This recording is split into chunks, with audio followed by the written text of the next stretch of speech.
Assalamualaikum warahmatullahi wabarakatuh. Perkenalkan, nama saya Andi Saputra.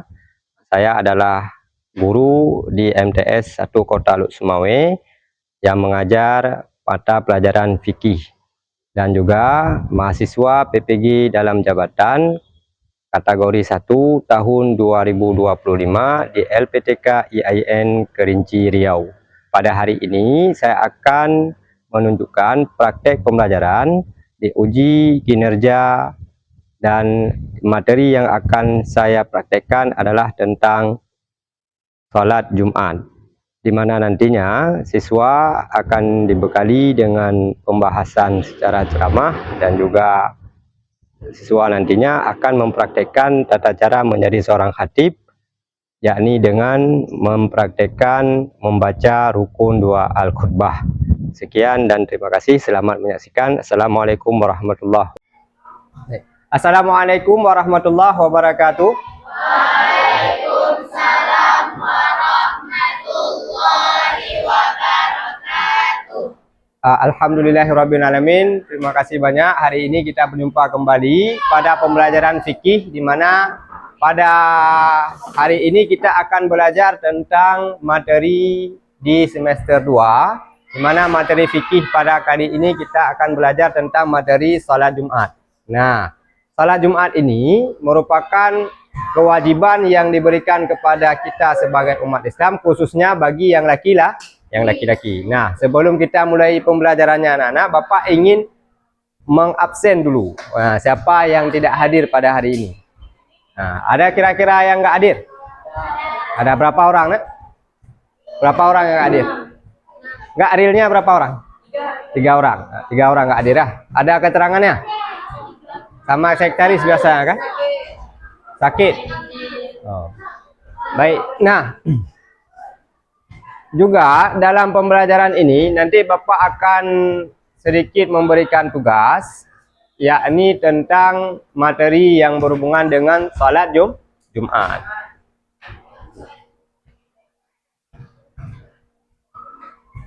Siapa yang piket hari ini? Piket siapa? Ini enggak dipakai lagi ya? Nah, coba enggak apa-apa, dapur saja.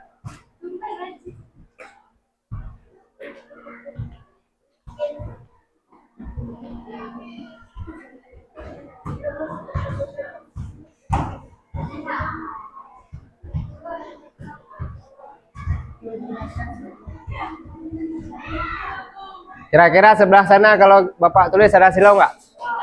Enggak kan? Nampak sebelah sana ya?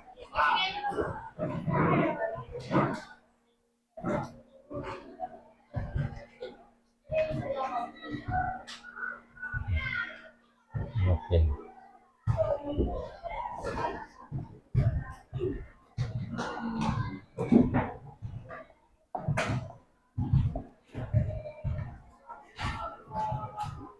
Baik, nah di materi salat Jumat ini khususnya bagi laki-laki, ketentuannya adalah fardu ain.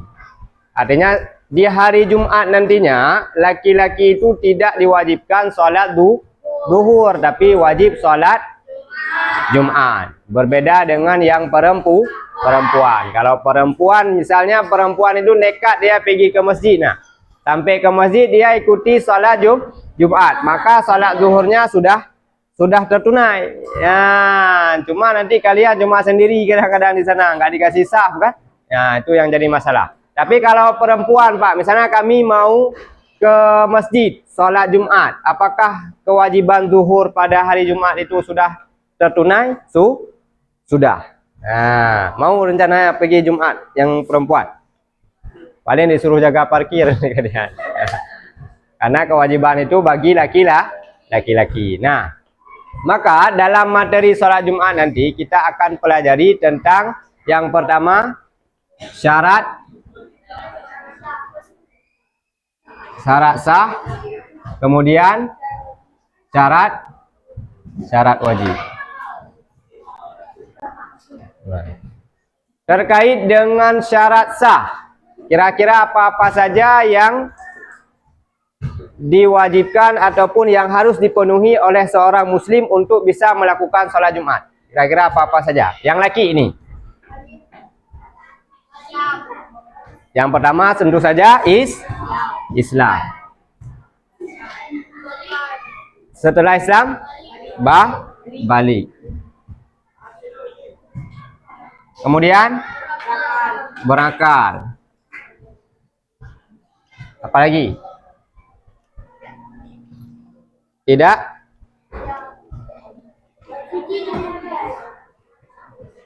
suci dari hadas.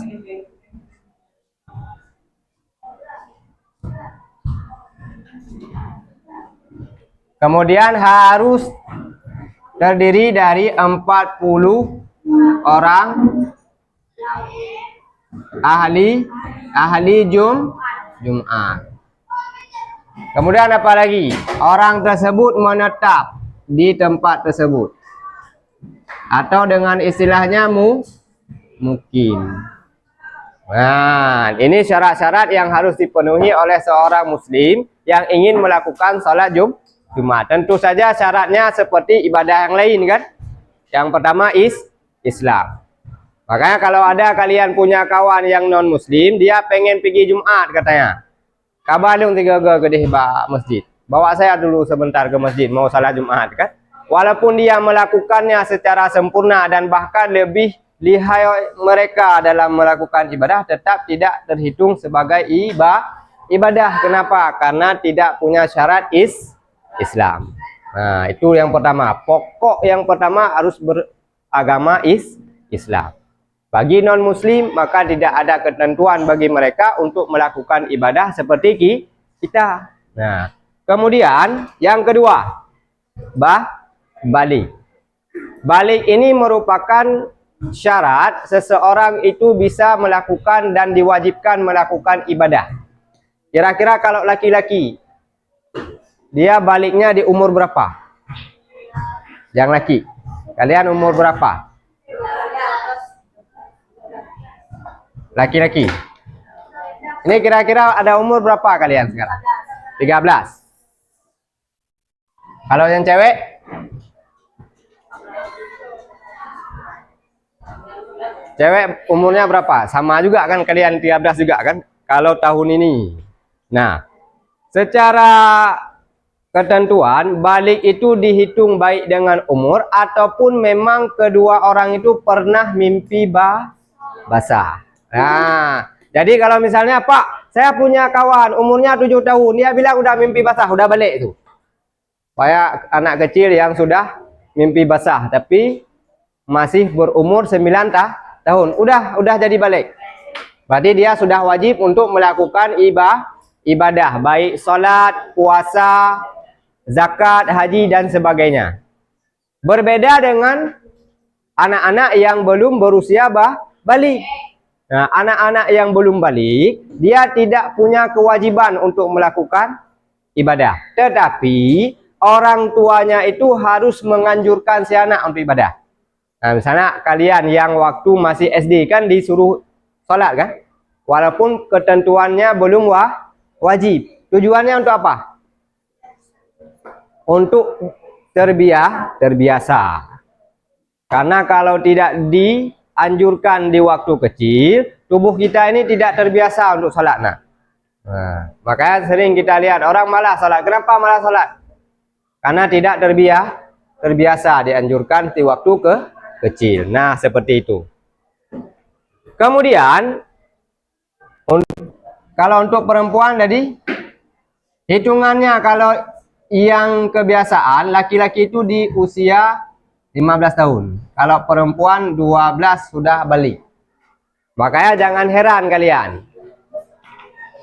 Orang yang masih laki-laki itu cenderung masih kekanak-kanakan walaupun usianya sudah gede. Misalnya masih main mobil-mobilan mereka. Nah, main mobil-mobilan. Artinya sifat kekanak-kanakannya masih ada. Beda sama cewek. Kalau cewek cepat dewasanya. Kalian mau main masa-masaan dah minder kan? Walaupun itu pekerjaan yang permainan yang sering kalian mainkan ketika kecil. Tapi pas usianya udah mulai dewasa, udah lagi nggak mau main-main seperti itu.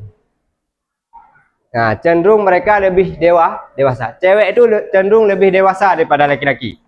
Nah, Laki-laki kalau belum walaupun sudah balik tapi masih pengen main yang punya anak-anak. Apalagi kalau masa kecilnya kurang bahagia. Kalian lihat misalnya ada ayunan-ayunan tuh anak-anak, pas lihat nih bapak-bapak kok di situ. Supaya itu main jamun. Nah, dulu nggak pernah main ayunan. Dia bawa anaknya, kan? Bawa anaknya, kemudian anaknya di ayunan sebelah, bapaknya ayunan sebelah lagi. Ya dua-dua main sekalian. Main jungkak-jungkit seperti itu juga. Modusnya bawa anak main, padahal dia juga mau main. Nah, itu makanya lebih dewasa cewek daripada cowok. Nah, kita punya buku paket enggak kan? Kalian dikasih buku paket yang fikih yang warna apa? Yang biru kan? Yang kurikulum. Coba buka. Nah, coba dibuka di materi salat Jumat. Nanti kan kita buat praktek sekali, satu orang untuk mempraktekkan bagaimana kondisi salat Jumat. Materinya itu kita ambil. Materi salat Jumat. Nah.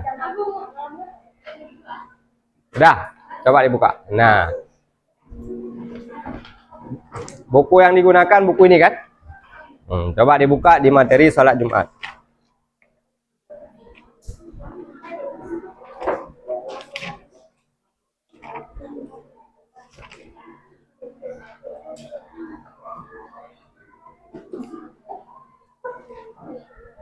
Di halaman 152.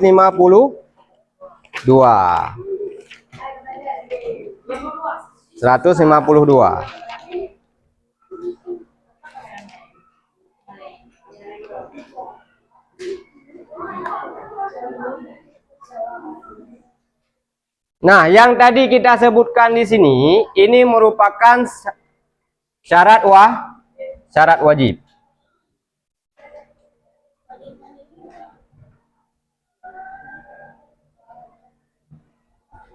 Sedangkan untuk syarat sah, baru sah seseorang itu melakukan salat Jumat, ada ketentuan lain yang harus dipenuhi. Coba dilihat di bukunya, syarat sahnya apa saja, nak?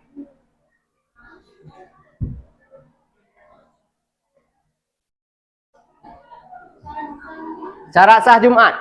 Yang pertama, dikerjakan pada waktu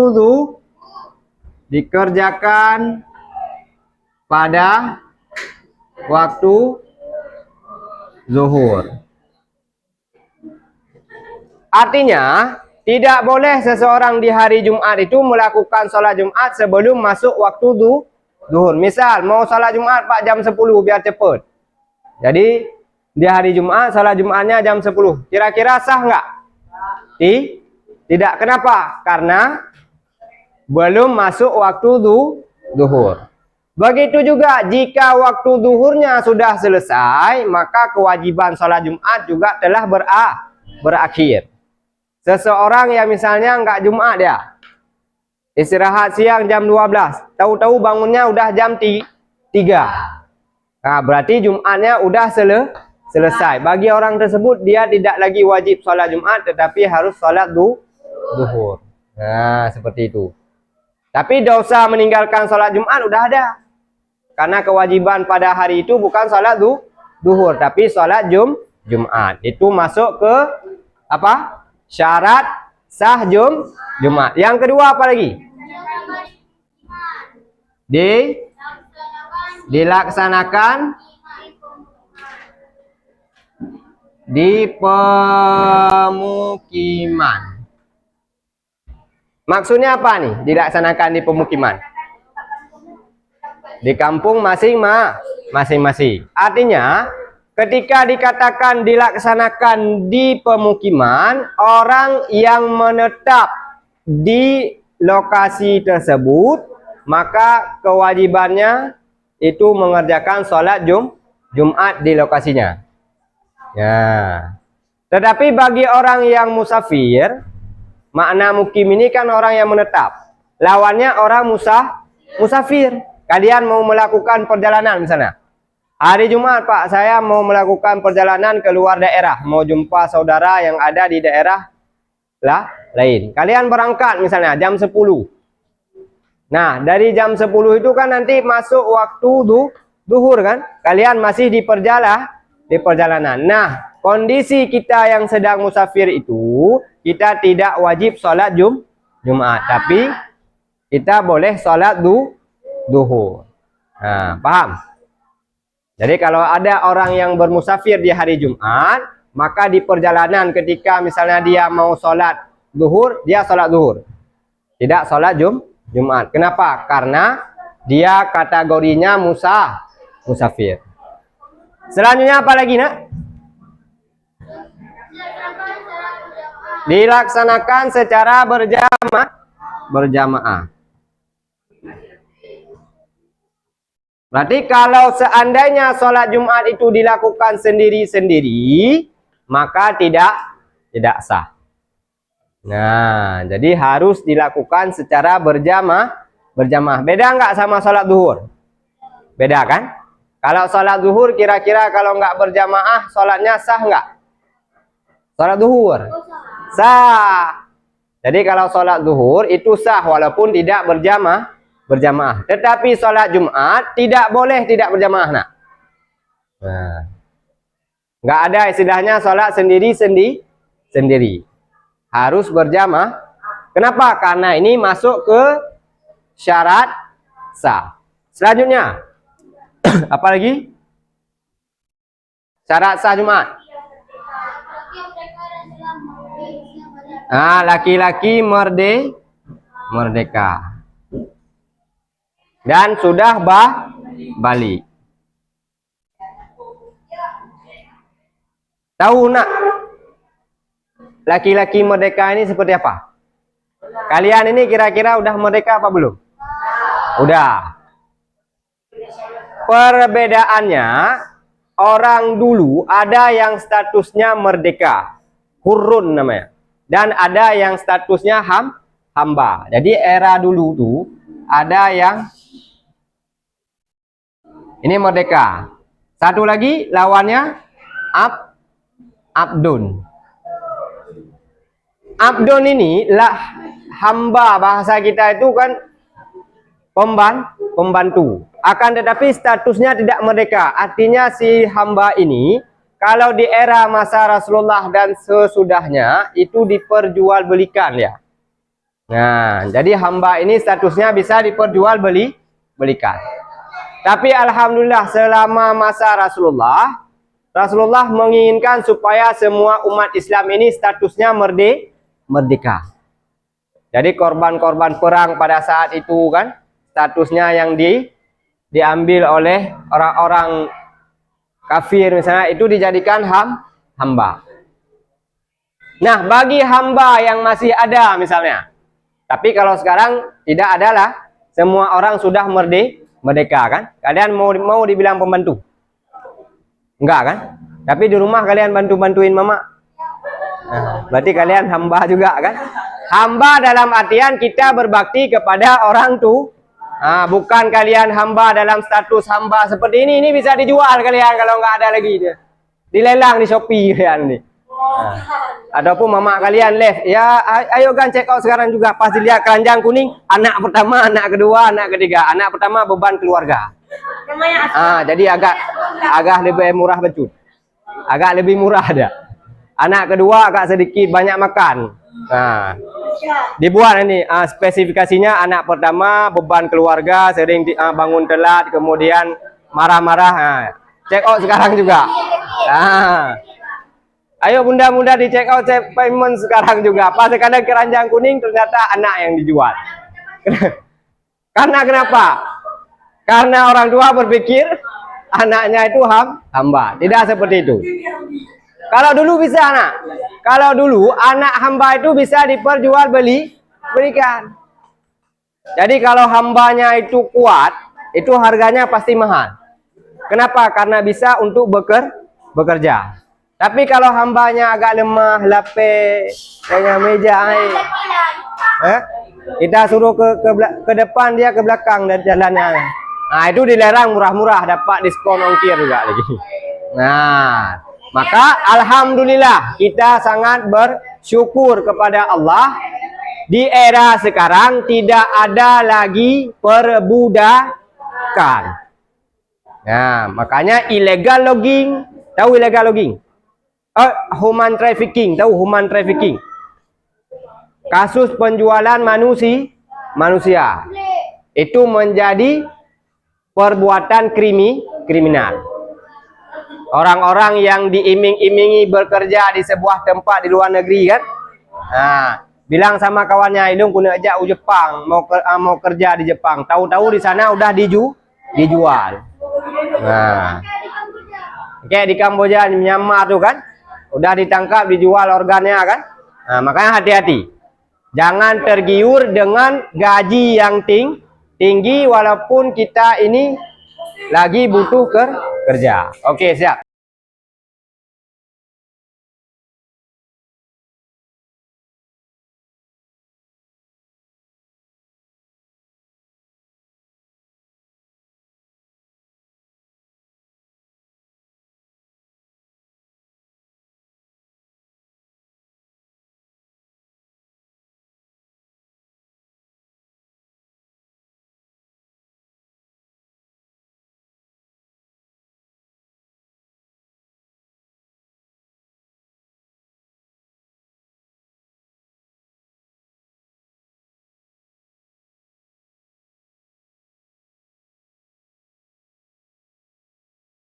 Wabarakatuh.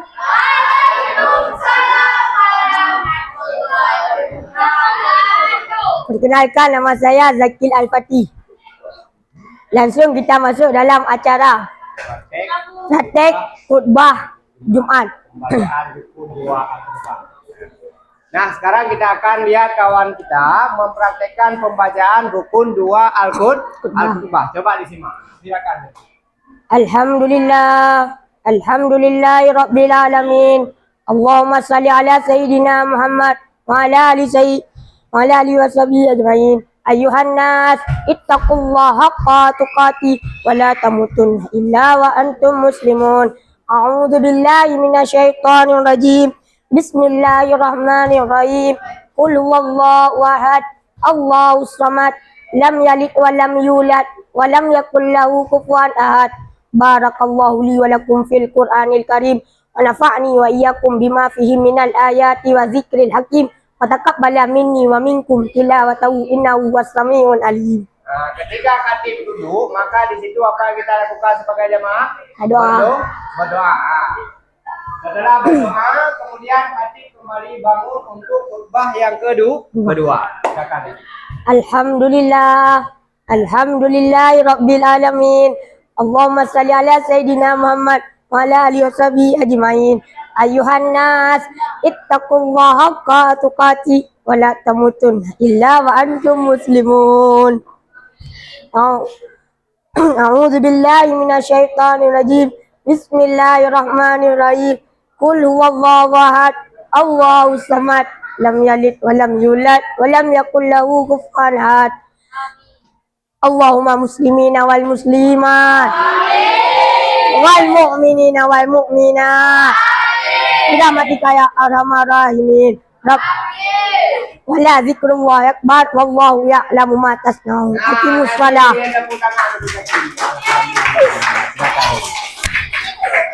Nah, itu tadi praktek yang dilakukan oleh Muhammad Zaki, di mana dalam ketentuan rukun 2 Al-Khutbah yang sudah disampaikan tadi. Kira-kira udah pas nggak? Sesuai dengan rukunnya kan? Nah, di mana rukun 2 Al-Khutbah tadi Zaki sudah membacakan yang pertama Alhamdulillah, berarti masuk ke pujian. Kemudian yang kedua tadi Allahumma salli ala Sayyidina Muhammad, masuk ke rukun salawat. Setelah salawat tadi ada apa lagi yang ketiga? Ya ayyuhan nas, ittaqullaha haqqa tuqatih, masuk ke wasiat. Setelahnya a'udzubillahi minasyaitonir rajim, bismillahirrahmanirrahim, qul huwallahu ahad, masuk ke ayat Al-Qur'an. Kemudian yang kelima ada doa. Nah, inilah yang dinamakan rukun 2 al-khutbah. Semoga nanti kalian semua bisa mempraktekannya dan mudah-mudahan kita semua nanti bisa jadi khatib Jumat, tidak lagi menjadi jamaah Jumat saja, tapi bisa menjadi khatib Jumat. Nah, dari pembelajaran ini ada pertanyaan? Alhamdulillah, semua udah paham? Ngerti semua kan? Nah, tadi udah dipraktekkan juga kan? Maka insya Allah ke depan nanti materi yang akan kita pelajari adalah materi tentang salat-salat sunnah lainnya. Sekian dan terima kasih.